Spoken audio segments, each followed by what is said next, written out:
اور ام المومنین سیدہ عائشہ رضی اللہ تعالیٰ عنہا سے جب حضور کی سیرت کے بارے میں پوچھا گیا تو انہوں نے بھی برجستہ جو جملہ کہا وہ تھا وَقَانَ خُلُقُهُ الْقُرْآنِ، اے مخاطب اگر تو پوچھنے آیا ہے تو سن لے ان کی سیرت کیا ہے، تو ان کی سیرت دیکھنی ہے تو قرآن کھول کے بیٹھ، قرآن کے بتائے ہوئے اسلوب کے مطابق ان کی زندگی ہے۔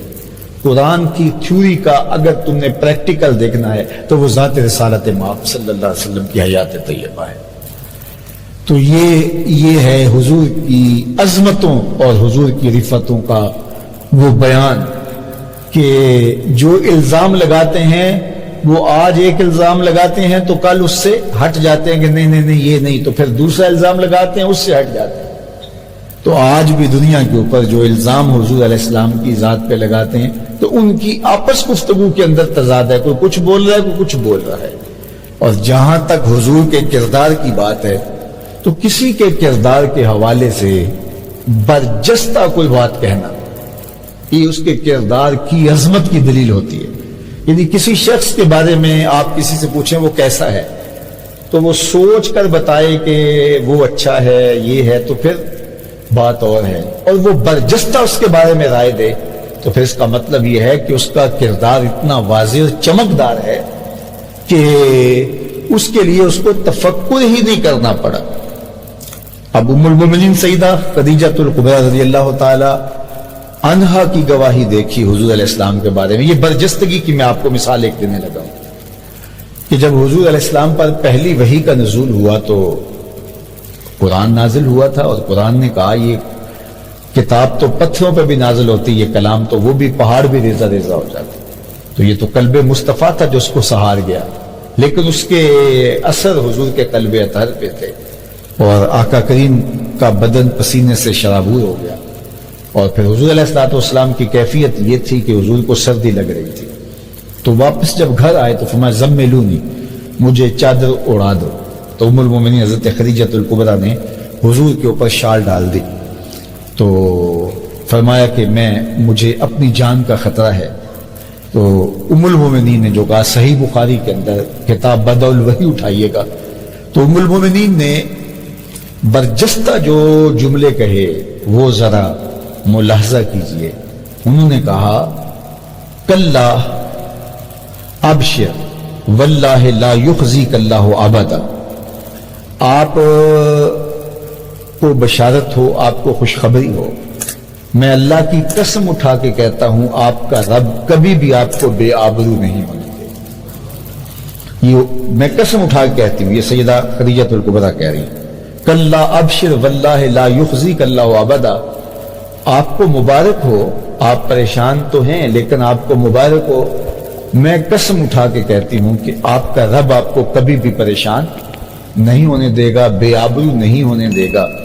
کیوں؟ اب ام المومنین نے برجستہ جملے جو اپنے شوہر کے بارے میں کہے، اس سے بڑی گواہی کیا ہو سکتی ہے؟ کہتے ہیں سارا زمانہ مان لے تو بیوی نہیں مانتی ہوتی، وہ ایک اللہ کا ولی تھا تو اس کی بیوی اس کو نہیں مانتی تھی، تو اس نے ایک دن کہا کہ یہ مانتی نہیں ہے تو میں چلو اس کو ذرا کوئی اپنا رنگ دکھاؤں، تو وہ ہوا میں اڑتا ہوا گھر کے اوپر سے 2-3 چکر کاٹ کے گیا۔ تو بیوی نے دیکھا تو واپس آیا تو اس نے کہا تو ولی بنا پھرتا، ولی تو میں نے آج دیکھا ہے کہ ہوا میں اڑ رہا تھا۔ تو اس نے کہا بی بی وہ میں ہی تو تھا، تو کہا اچھا تبھی ٹیڑے ٹیڑے اڑ رہے تھے۔ تو خواتین تو بیوی تو نہیں مانتی، چونکہ قربت کا ایسا رشتہ ہوتا ہے تو وہ انکار کر دیتی ہے، لیکن اگر بیوی بھی عظمت کی گواہی دے، اللہ اکبر، اور پھر وہ دے بھی برجستہ، سوچ کے نہ دینا پڑے، جو چیز سوچ کے دی جاتی ہے اس کے بارے میں ایک گمان پیدا ہو جاتا ہے کہ یہ اس نے سوچ کر کے یہ چیز جواب کے لیے گھڑی ہے، لیکن برجستہ جب انہوں نے کہا کہ حضور نے کہ انی خشیت علی نفسی، تو حضور علیہ السلام سے انہوں نے برجستہ کہا کلا ابشر واللہ لا یخزیک اللہ ابدا، آپ کو کبھی بھی آپ کا رب پریشان نہیں ہونے دے گا۔ کیوں؟ انک لتصل الرحم، آپ صلہ رحمی کرتے ہیں، رشتہ داروں کے ساتھ اچھا سلوک کرتے ہیں۔ وتصدق الحدیث، آپ نے زندگی بھر کبھی جھوٹ نہیں بولا، یہ زوجہ کہہ رہی ہے، اس کی گواہی۔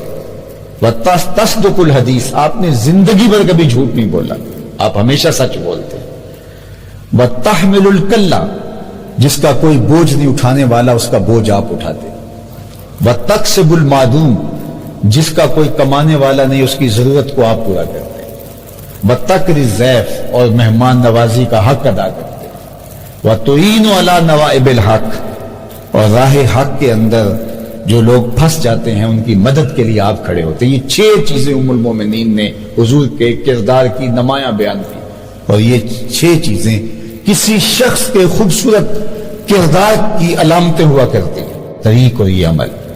تو کہا اِنَّكَ لَتَصِلُ الرَّحِمَ آپ صلہ رحمی کرتے ہیں، آپ کا یہ وصف نمایاں وصف ہے۔ دوسری بات انہوں نے کہی حضرت ام المومنین نے، وَتَصْدُقُ الْحَدِيث آپ ہمیشہ سچ بولتے ہیں، کبھی زندگی میں جھوٹ نہیں بولا۔ اور آپ جانتے ہیں کہ نبوت کا اعلان تو حضور نے 40 سال کی عمر کو پہنچ کر جو ہے وہ پھر فرمایا ہے، لیکن صادق اور امین حضور علیہ السلام کو پہلے ہی کفار کہتے تھے۔ یہاں تو گوشوارے جمع کروائے جاتے ہیں اور کوئی بندہ صادق امین مل ہی نہیں رہا، اور اس کے لیے 100 معاملے، لیکن یہاں عدالتیں ثابت نہیں کر رہی کہ کوئی صادق اور امین ہے۔ یار 22 کروڑ کا بھرا ہوا ملک ہے اور آپ کو اچھے انسان ہی نہیں مل رہے۔ وَتَصْدُقُ الْحَدِيث آپ سچائی کے خوگر ہیں۔ تیسری بات وَتَحْمِلُ الْكَلَّ آپ جس کا کوئی بوجھ اٹھانے والا نہیں اس کا بوجھ اٹھاتے۔ یہ صالح معاشرت کی ایک علامت ہے کہ کمزوروں کو ساتھ کھڑا کیا جائے۔ ہر شخص 1 سال میں ایک بندے کو اپنے ساتھ کھڑا کر لے تو مجھے بتائیے گا کہ معاشرہ کس قدر جو ہے وہ آگے بڑھے گا۔ لیکن اب تو ہوتا یہ ہے کہ ہم جو ہے وہ چھپا رہے ہوتے ہیں کہ کسی اور کو پتہ نہ چل جائے اور کوئی خیر حاصل نہ کرتے۔ تو لوگوں کا بوجھ اٹھانا، لوگوں کو ساتھ کھڑا کرنا، لوگوں کی مدد کرنا، لوگوں کی نصرت کرنا، یہ حضور کا طریق تھا۔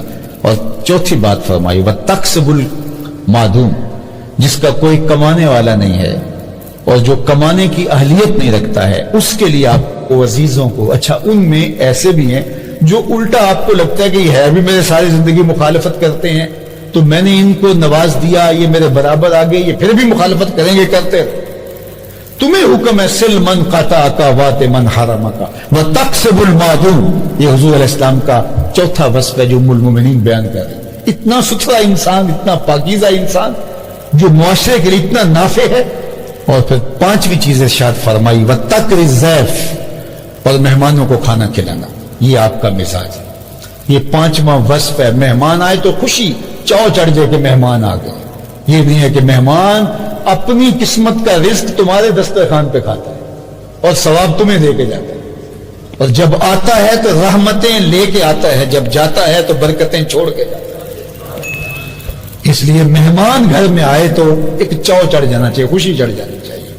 اور اللہ کے بندے تو چاہتے ہی ہیں کہ ان کے ڈیرے پہ مہمان، حضرت ابراہیم ساری زندگی مہمان کے بغیر کھانے نہیں کھاتے، جب بھوک لگتی تو کھانا گھر والوں کو کہتے تیار کرو اور پھر مہمان ڈھونڈنے نکل جاتے، کوئی ڈھونڈ کے لاتے اس کے ساتھ بیٹھ کے کھاتے، اور جو کھانا مہمان کے ساتھ بیٹھ کے کھایا جائے اس کا حساب بھی نہیں ہوگا۔ تو اس لیے مہمانوں کھانا کھلائیں، لوگوں کو ضرورت لوگوں کی پوری کریں۔ اللہ اکبر۔ بابا بھولے شاہ بولے اٹ کھڑک کے دکڑ بجے تتا ہوئے چلا، آن فقیر کھا کھا جاون راضی ہوئے بلا۔ تقر الضیف اور چھٹی چیز جو ام المومنین نے حضور کا نمایاں وصف بیان فرمایا وَتُعِينُ عَلَى نَوَائِبِ الْحَقِّ کوئی مشکل میں حق کے راستے میں کھڑا پھنس جائے تو اس پھنسے ہوئے کی مدد کر، اس مشکل میں پھنسے ہوئے کے ساتھ کھڑے ہو جائے۔ بعض لوگ کہتے ہیں ہمیں کیا لگے، یہ اس کا مسئلہ ہے، میں اس مسئلے کے اندر کیوں پڑھوں؟ نہیں، پھر معاشرہ مکمل نہیں ہوتا۔ جب آپ کسی کو اس کے حال پہ چھوڑ دیں اور وہ ہو بھی سچ پر اور حق پر، اور آپ کہ میں اس کا ساتھ کیوں دوں، تو پھر معاشرہ ادھورا رہ جاتا ہے اور خیر کی قوتوں کی حوصلہ شکنی ہوتی ہے اور شر کی حوصلہ افزائی ہوتی ہے۔ تو یہ 6 وصف ہیں ایک اچھے انسان کے۔ ایک وقت آیا کہ حضرت ابو بکر صدیق رضی اللہ تعالیٰ عنہ شہر مکہ چھوڑ کر چلے گئے لوگوں کے رویوں سے تنگ آ کے۔ تو ابن الدغنہ وہ کفار کا ایک بہت بڑا سردار تھا، وہ رستے میں ملا تو کہا کدھر جا رہے ہو؟ کہا کہ مکے والوں نے جو ظلم و ستم ڈھائے ہیں تو مجھے تو اب یہاں نہیں رہنا۔ تو اس نے کہا کہ میں آپ کو امان دیتا ہوں، آپ جو ہے وہ دوبارہ مکے آ جائیں۔ اور آپ نے کہا نہیں میں مکے نہیں آؤں گا۔ تو اس نے کہا آپ جیسے لوگ اگر مکے میں نہیں رہیں گے تو مکہ تو ویران ہو جائے گا۔ اور اس نے کہا کہ آپ تو وہ ہیں کہ لتصل الرحم، جو صلہ رحمی کرتے ہیں، وتقسب المعدوم وتعین علی نوا، وہ وصف جو حضور علیہ السلام کے تھے۔ تو ابن الدغنہ کافر نے وہ سارے وصف ابو بکر صدیق کے لیے گنوائے اور کہا کہ جو ان اوصاف کا حامل ہو وہ شہر چھوڑ کر جائے، یہ ہم نہیں جانے دیں گے۔ بعض بات ہوتا ہے کہ کوئی ظالم بستی میں بستا ہے اور وہ کسی غریب کو یا کسی شریف آدمی کو تنگ کرتا ہے تو وہ مجبور ہو کے گاؤں چھوڑ جاتا ہے، شہر چھوڑ جاتا ہے کہ یہاں عزت نہیں ہے، تو لوگ خاموش ہو جاتے ہیں۔ خاموش کیوں ہو جاتے ہیں کہ آپ اس سے ٹکر کیوں لے؟ تو اگر بستیوں میں سے، شہروں میں سے اچھے لوگ کوچ کرنے لگ جائے کہ وہاں امن نہیں، طمانیت نہیں ہے، تو بستیاں اجڑ جاتی ہیں۔ آیان سلطنت کو بھی سوچنا چاہیے، جب ملک کے اندر امن و امان قائم نہ رہے اور قابل لوگ اور اچھے لوگ، شریف لوگ ملک چھوڑنے پہ مجبور ہو جائیں تو پھر ملک برباد ہوا کرتے ہیں۔ ابن الدغنہ کافر ہونے کے باوجود اس نے یہ نہیں ہو سکتا کہ آپ جو ہے وہ شہر مکہ کو چھوڑ دیں جبکہ آپ ان خوبیوں کے حامل ہیں۔ تو کسی بھی سوسائٹی میں، کسی بھی معاشرت میں اچھے لوگوں کا موجود رہنا، اس کی برکتیں دائیں بائیں پھیلتی ہیں۔ اور اگر کسی سوسائٹی میں اچھے لوگ موجود نہ رہیں تو وہ سوسائٹی، وہ معاشرہ تباہ ہو جاتا ہے۔ تو حضور علیہ السلام کے یہ وصف ہیں اور ان اوصاف کی بنیاد پر بھی میرے رب نے کہا وَإِنَّكَ لَعَلَىٰ خُلُقٍ عَظِيمٍ۔ یہ اس بدبخت کی سوچ ہو سکتی ہے اور وہ مکروہ اور خبیث سوچ ہے، لیکن محبوب تیرے رب کا تیرے بارے فیصلہ ہے، تیرا خلق عظیم ہے۔